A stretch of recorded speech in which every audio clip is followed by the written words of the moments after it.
Alors bonjour, je vais vous présenter l'activité remplacement d'un tube percé sur le chauffe-eau thermodynamique. Donc vous avez ici finalement un tube PER qui a été percé et donc il va falloir le remplacer. Donc vous allez avoir besoin de savoir utiliser la pince à glissement, de savoir faire un joint filasse et de connaître la procédure pour mettre en service une installation sanitaire.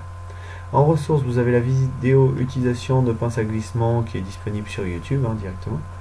Et vous avez le catalogue fournisseur pour le choix des raccords PER à glissement. Vous avez donc les compétences qui sont ici, qui correspondent aux questions que je vais vous poser plus tard là, dans le travail demandé avec les numéros. Et donc finalement ici on va venir vous valider, donc c'est plutôt moi qui vais venir compléter ce tableau là. Et pareil ici, les critères d'évaluation sur le respect des consignes, l'autonomie, règles de sécurité respectées et respect des contraintes horaires.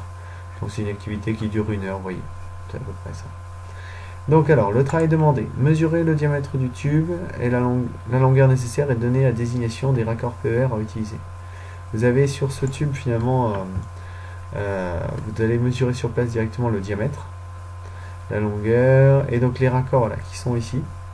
Sont 2 raccords différents à glissement et donc il va falloir donner la désignation, donc le nom finalement de ces raccords là en vous aidant du catalogue fournisseur.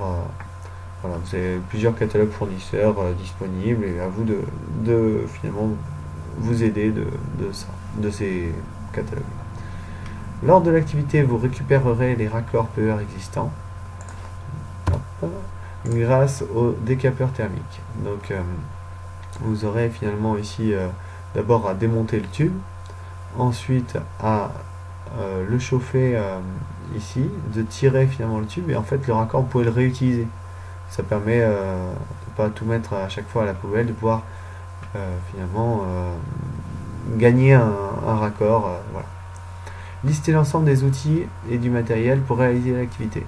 Donc en fait, dès que vous avez une petite idée de ce que vous allez faire, vous allez lister les outils et le matériel. Donc justement ici, peut-être le nom des raccords, la longueur des tubes, le diamètre et les quantités.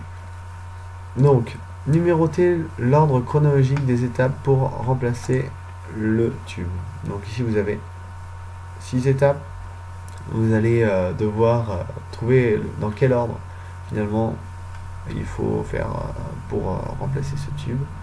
Bien sûr, vous n'allez peut-être pas mettre en place le nouveau tube ou démonter l'ancien tube avant d'avoir coupé l'eau, ça va de soi. Donc il y a un ordre assez logique finalement, à vous de mettre dans le bon ordre.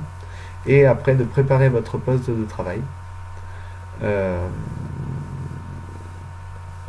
Voilà, et de faire vérifier votre poste de travail et votre document, donc ces étapes, par le professeur avant de commencer. Ensuite, vous allez remplacer le tube, et donc en suivant les étapes, et mettre en service. Vous allez prendre les photos des étapes de votre réalisation et les envoyer à l'adresse mail suivante.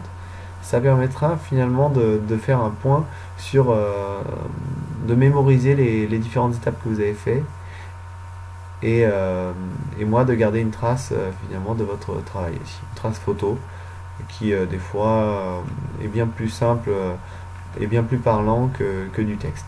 Voilà. Et pour vous aussi, j'imagine. Analysez votre activité sur les difficultés rencontrées et les points d'amélioration.